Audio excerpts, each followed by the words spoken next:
Pablo también. Pablo andaba matando a los cristianos. No, y Pablo decía, no hago lo que quiero, o sea, hago lo que no quiero, porque en un sentido tiene que ver con responsabilidad. Bueno, pero yo lo veo por el lado de la gente que en algún momento, porque ahí no reaccionas, ni siquiera piensas precisamente en la vida eterna de los suicidas, ¿verdad? Entonces, tiene que ver mucho, claro, el acercamiento que claro. a Dios, pero por otro lado, tus carencias. Sí, en eso es diferente lo que nos lleva. Yo sería muy cuidadoso y principalmente respetuoso de alguna persona que toma una decisión así. Es que te lleva, porque no es lo mismo que te lleve el dolor, porque es una forma incluso de discapacidad. Hay personas que está discapacitado pues, para la vida, porque su sentir, porque su tristeza, y Dios conoce el corazón. En ese sentido, yo creo en la misericordia de Dios. Yo no soy drástico, pero también es diferente el que, no sé, no es que yo quiera ser cruel con Judas, pero es diferente el remordimiento al arrepentimiento. Se parecen, pero es diferente, es como pensar la alegría en el gozo. Es diferente. Sí, se ha dado mucho a discutir porque también dices, Dios ya lo sabía, y está escrito, sí. Entonces tenía que mandar a alguien, tenía que haber alguien, un chivo expiatorio, como decimos, ¿verdad? A él le tocó. ¿Qué dices que él no que quiso cambiar y que no pudo o qué? Pedro sí hizo y que no hizo otra vez. Él fue un instrumento para que se Judas entendiera la va palabra y de regresa a Dios. la moneda. Judas no busca Digo, corregir, yo lo busca veo así de deshacer. esa manera. Busca deshacer. Sí, es diferente. El querer corregir lo que pasó, el querer deshacer, no ocurrió, mira, esto no pasó. No, se pasó y estuvo mal y el que reconoce su pecado y se libre, el que cubre su pecado no prospera, pero el que lo confiesa y se aparta alcanza misericordia. Entonces no es negar lo que pasó, es reconocerlo, enfrentarlo y modificarlo, cambiarlo, ¿no? El de no peques más, a negarlo. Son algunas posturas que están ahí con los dos personas. Sí, por eso es conveniente también cuando nuestro ánimo está o nos sentimos perdidos, ¿verdad? Córrele a donde tienes que correr, ¿verdad? Es el único que te puede cobijar. Sí, por eso le decía, Pedro corre a la tumba, Pedro corre y busca el encuentro y es de los primeros que lo ve resucitado. Porque a Tomás le pasó igual, a Tomás, yo ahorita no lo creo, pero fue y lo hizo, ¿verdad? Son pasos de... Pasamos al tema. Hay una expresión en la carta de Juan Apóstol, la tercera carta, se conoce como tercera de Juan, uno de los últimos libros, cartas de la Biblia, tercera de Juan, Nuevo Testamento de los últimos, o sea, el último es en el tercero antes del final. O sea, está Apocalipsis. Antes de Apocalipsis. Judas y luego está tercera de Juan. La primera, segunda, el tercero. Son las... Está muy cortita. Vamos a 16. Juan. Sí. El capítulo 1 es un solo capítulo. Ok. Ese libro tiene esa característica que es un solo, o esa carta tiene un solo capítulo. Sí.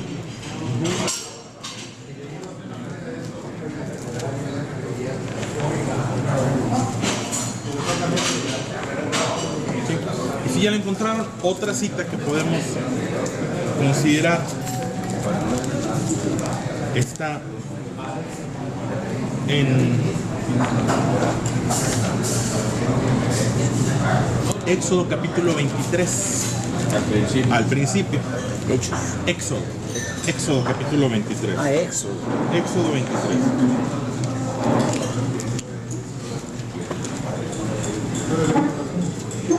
Mi querido compadre, no,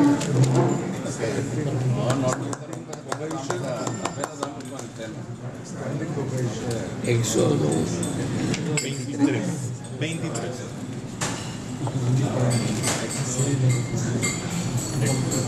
Éxodo 23. Juan tercero.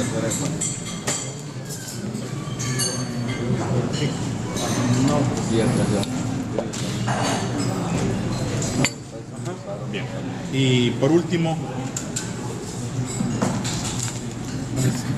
en Deuteronomio.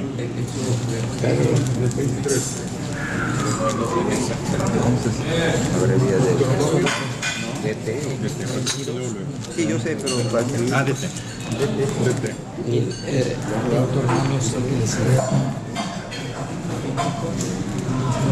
Deuteronomio 6:24. 6:24.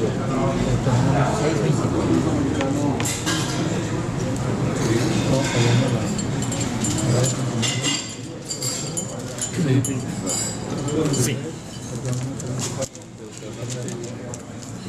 Ya estamos. Bien. Un personaje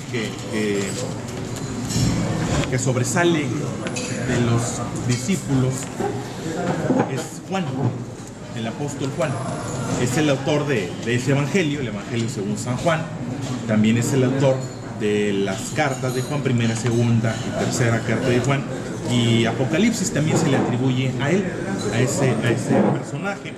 El sobrenombre que se le da a él es el discípulo amado. Tiene ese sobrenombre, así se le conocía, y se hace referencia a que era muy cercano a Jesús, que comúnmente lo encontraba cerca de él. Algunos han dicho que era el más joven y que tal vez por su edad tenía esa sensibilidad, esa disposición de estar cerca de Jesús. Aquí a veces se da una situación, la idea de que sí, Dios tiene preferidos, porque de pronto como papás vas a topar que algún papá tiene preferido, y aunque es difícil de reconocer, yo digo que no es que un padre tenga un preferido, es que a veces alguno de los hijos prefiere estar con el padre. Eso es algo que se da. Sí, yo no puedo decir, es que uno de mis hijos, yo lo prefiero, no, pero reconozco que hay algunos de mis hijos que prefiere, que coincide, que me busca, que en un momento dado prefiere estar conmigo que pegado a televisión. Se da esa situación. Podemos decir acerca de David. David era ese personaje, no es que Dios tuviera de preferido a David, es que David prefería, y David decía que prefería pasar un día en el templo que 1000 años fuera de él, decía David. Entonces yo puedo decir que de Juan tenía a lo mejor ese carácter que prefería estar cerca de Jesús, y lo vamos a encontrar, ¿sí?, cerca de él, en algunos momentos que fueron particularmente importantes. La transfiguración de Jesús menciona que Juan era uno de los que estaba ahí. En el huerto del Getsemaní, cuando se apartó el Señor Jesús a orar, menciona que Juan era uno de los que estaba ahí. Dicen que era de los que se recostaba, que de alguna manera se recargaba en Jesús.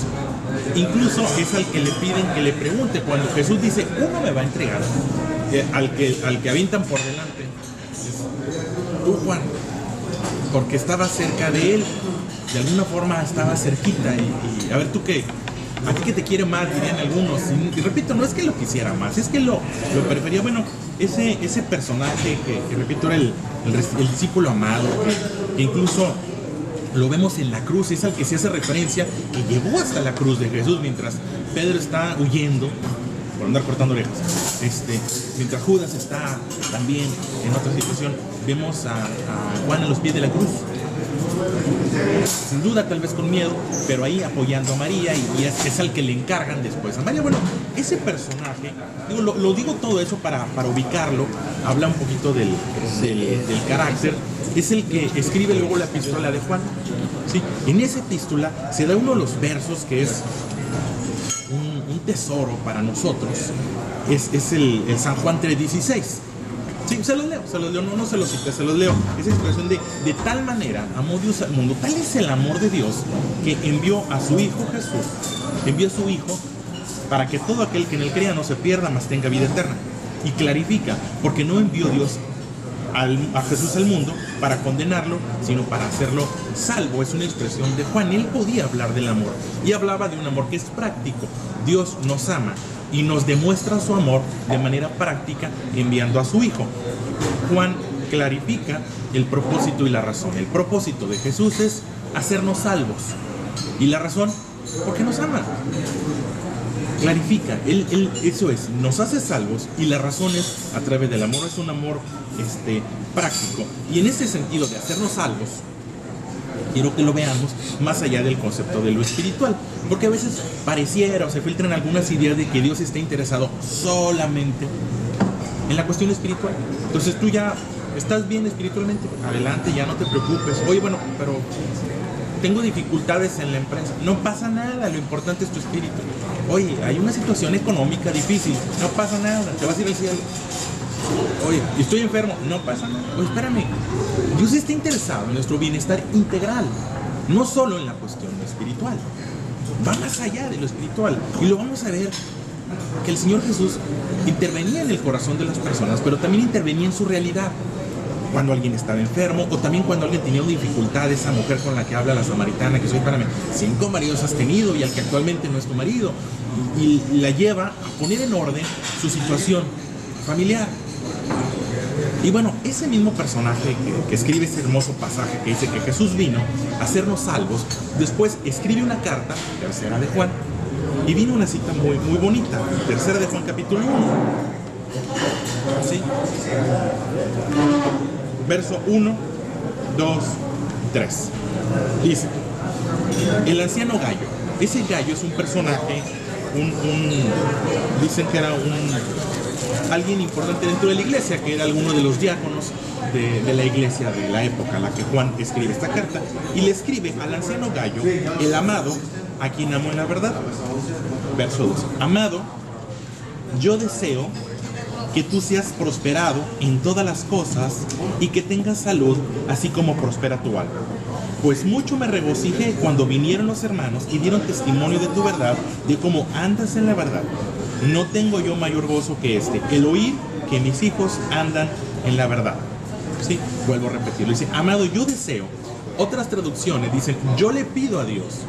Yo deseo, yo deseo que seas prosperado en todas las cosas. Yo le pido a Dios que seas prosperado en todas las cosas. Otra traducción dice que en todos tus asuntos, que todo te vaya bien. Y además que tengas salud.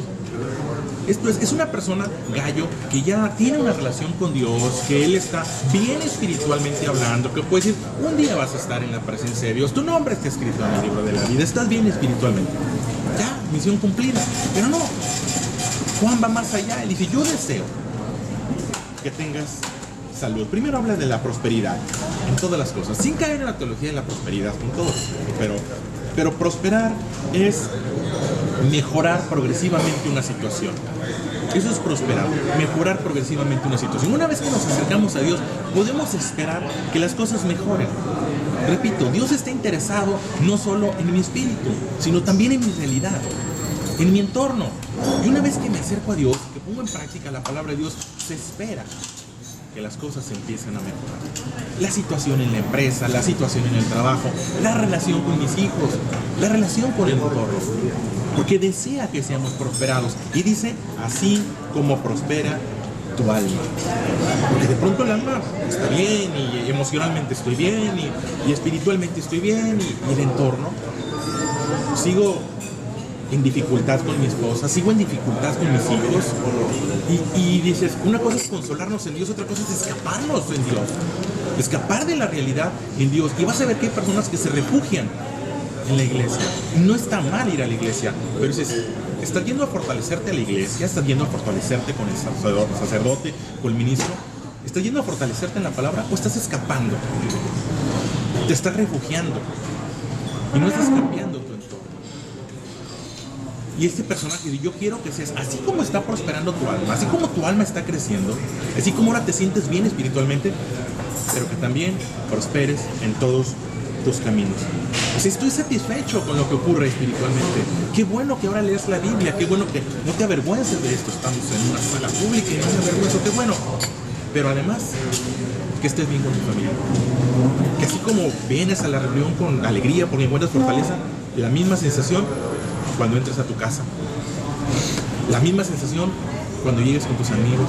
La misma sensación, esa sensación de que todo está mejorando. Sí, como dice la acepción de la palabra prosperar, progresivamente una situación. La Biblia dice que Dios nos lleva de gloria en gloria y triunfo en triunfo. Y no es solo lo espiritual. Dios no está peleado con que tengamos desarrollo, al contrario, está interesado. Y donde le dice, yo deseo Yo pido a Dios y yo espero que eso que ha ocurrido en tu corazón, esa transformación en tu corazón, se refleje también en tu realidad cotidiana, en todas las cosas, ¿sí? Porque aunque suene extraño, no todo es atender el espíritu, así como no todo es atender la carne, es un extremo. Hoy solamente estás preferenciando lo temporal, solamente busca lo que tiene que ver con lo material, está mal. Pero también hablar de que solo el espíritu, que no corrijas las áreas de lo cotidiano, también pueden ser dañinos. Los extremos tienden a ser dañinos, todos los extremos, todos los polos pueden ser. Pero encontramos el justo balance y dice, hey, yo deseo, yo pido que seas prosperado. Y dice, no solo que tiene que ver con lo material, en todas las cosas. Y luego dice, y que tengas salud. Y que tengas salud, ¿sí? Así como prospera. Esto es, así como hay un milagro espiritual, decir, es que antes mi espíritu estaba como adormecido, mi espíritu estaba dolido, emocionalmente, bueno, ahora tu organismo, porque es que espiritualmente me siento bien, pero físicamente, enfermedad.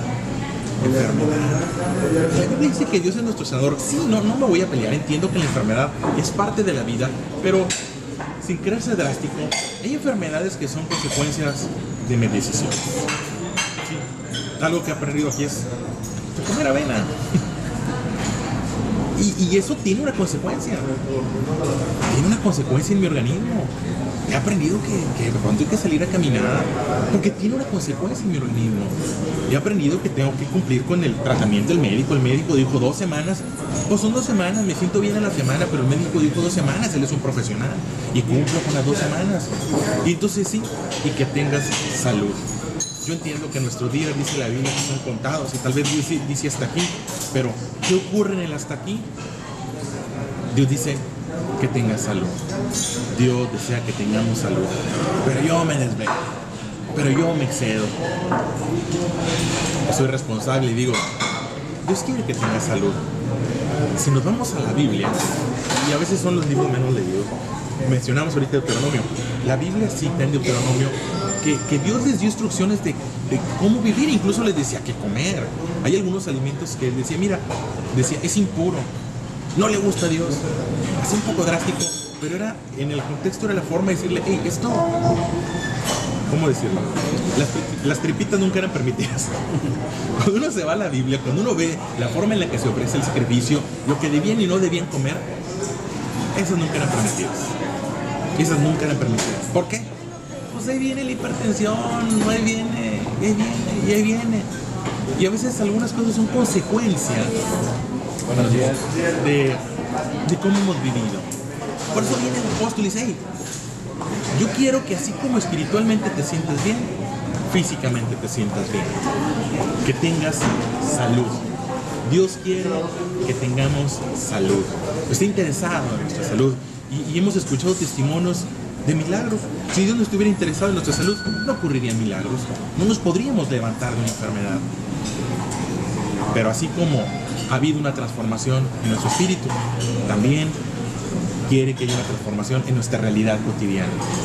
Repito, en la empresa, en nuestra situación con la familia, en nuestra situación con los compañeros de trabajo, en la situación con los vecinos.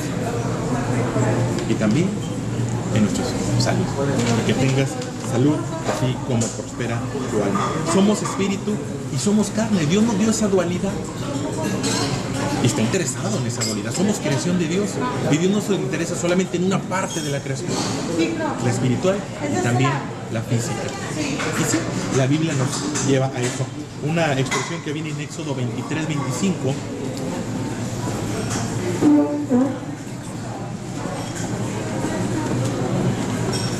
Dice... Éxodo 23, 25. Éxodo 23, 25. Sí, déjame ver la nota. A ver, se la traigo. Adora al Señor tu Dios y Él bendecirá tu pan y agua. Y dice, yo alejaré de ti la enfermedad y haré que no mueras antes de tiempo. Adora al Señor tu Dios. Yo alejaré de ti la enfermedad y haré que no mueras antes de tiempo. Hace rato mencionábamos a quien toma la decisión de suicidarse, dices, tal vez murió antes de tiempo, tal vez hubo algo en su vida que no sanó, tal vez hubo algo que no logró solucionar y murió antes de tiempo. Yo tomo una mala decisión y si yo conduzco de manera irresponsable, mi familia puede morir antes del tiempo, o alguien puede morir antes del tiempo. Pero dice, adora a Dios. Una de las formas de ver el concepto de adorar es querer sin cuestionamientos. Adorar a Dios es quererlo sin cuestionamientos, es creerlo sin criticarlo. Y repito, hay leyes ahí que están puestas, hay leyes que hablan de la sobriedad, hay leyes que hablan de la procuración de alimentos, hay leyes que hablan de acciones que van a contribuir a nuestro bienestar. No te metas en deudas. Si estás en deudas, ve y arréglate con tu acreedor y soluciona la situación con tu acreedor. Perfecto. Y yo adoro a Dios y pongo en práctica su palabra y me pongo de acuerdo con mi acreedor. Y ¿sabes qué? Estoy bien, mi espíritu está bien, pero también mi situación financiera está bien. Y también sigo las instrucciones del médico y estoy bien. Y es lo que le dice. Otra traducción, la versión Dios habla hoy, dice: querido hermano, pido a Dios que así como le va bien, así como te va bien espiritualmente, le vaya bien en todo y tengas buena salud. Créanme que ese es mi deseo y ese es el deseo que le da el apóstol Juan al anciano Gallo. Es el anciano Gallo, es que ya los ancianos ya no, espérame. Dios quiere que estemos bien. Eso mismo, esa prosperidad que hay en nuestro espíritu debe ocurrir. Deuteronomio capítulo 6, 24, se los leo, dice: después el Señor nuestro Dios nos mandó poner en práctica todos estos mandamientos, 6:24, todos los mandamientos, y tenerle reverencia para que nos vaya bien y para que Él nos conserve la vida como hasta ahora.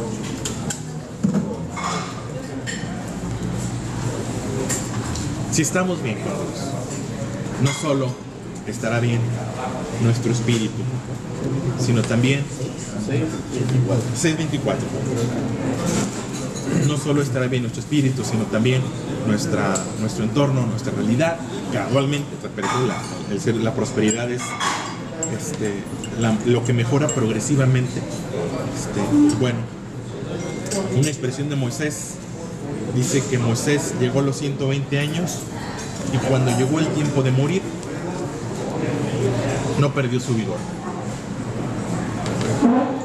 Entonces, ni un día más, ni un día menos, cuando Dios diga, cuando Dios lo decida, pero en el proceso, lo que ha ocurrido en nuestro espíritu ocurre en nuestro físico, se refleja, y lo que ha ocurrido en nuestro espíritu se refleja en nuestro entorno.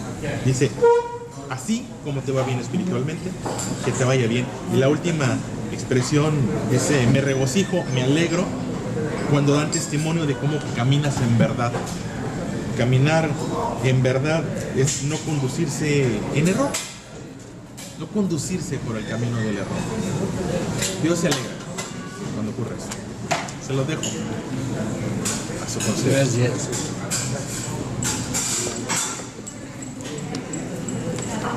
¿Se sabe de qué edad murió Juan? No se registra la edad. Le estuve leyendo y algunos lo colocan a los 96 años. ¿Y hacia dónde se va? Crucifican a Jesús. ¿Se queda ahí? No, en la carta de en Apocalipsis se le ubica en una isla. Creo que sí, en Apocalipsis. Pero Apocalipsis sí lo ubica. Ya no se menciona a María. Sí, y la foto. Yo recuerdo que en alguna parte leí que María en Grecia también. Pudiera ser. Yo lo ubico en Apocalipsis, que la última carta que existe de él, en las cartas de Juan se les colocan en Éfeso. Se refiere a nuestra naturaleza dual, que a veces no pensamos mucho en eso, pero somos dos realidades, la espiritual y la material, indiscutiblemente, las dos creadas por Dios para el mismo fin, De modo que es importante no solamente que existan las dos, sino que se lleven bien las dos. Porque estamos escuchando que podemos ambicionar y alcanzar muchos avances espirituales, pero materialmente andamos mal. Entonces, esa discordancia entre lo material y lo espiritual es incorrecta, tiene algún resultado, y entonces el resultado de esa desarmonía, y cito esto de desarmonía que es muy importante, 23, 25. porque en música 25. dos notas se llevan bien cuando están separadas por el tiempo exacto que necesitan, las octavas que necesitan una nota de otra, y se oyen bonitos, funcionan bien. Es algo similar a nuestra realidad espiritual con la material. Podemos nosotros alcanzar un avance grande en lo material y no en lo espiritual. Hay desarmonía. O al revés, podemos alcanzar un gran avance en lo espiritual y con las penas y las necesidades y los inconvenientes de lo material. No andamos bien en lo material. Yo creo que aquí lo más importante es entender que Dios nos da como propósito de vida el atender correctamente nuestras dos realidades. Así como has prosperado en lo espiritual, ahora ponle cuidado a lo material también, porque tiene que ir parejo. Mi mandato, mi propósito, dice Dios, es que vivas dentro de esas dos realidades en armonía con Él. No descuides lo material, no descuides lo espiritual. Haz que esas dos cosas se lleven bien para que funcione mi palabra en ti. Eso es lo que le decía Juan Agay por ahí. Nosotros y con nosotros, gracias por lo que está sucediendo, Señor. Queremos pedirte que continúes la obra, Señor, que podamos tener la seguridad de que tú diriges todas las cosas, que des gracia, sabiduría, entendimiento, Señor, y que seamos guardados y luego de todo más, Señor. Pedimos por el proyecto del ingeniero Leonel, Señor, que pueda ser fortalecido, Señor, y seguir confiando, Señor, como ha estado. Lo pedimos en nombre de tu Hijo Jesús. Amén. Señores.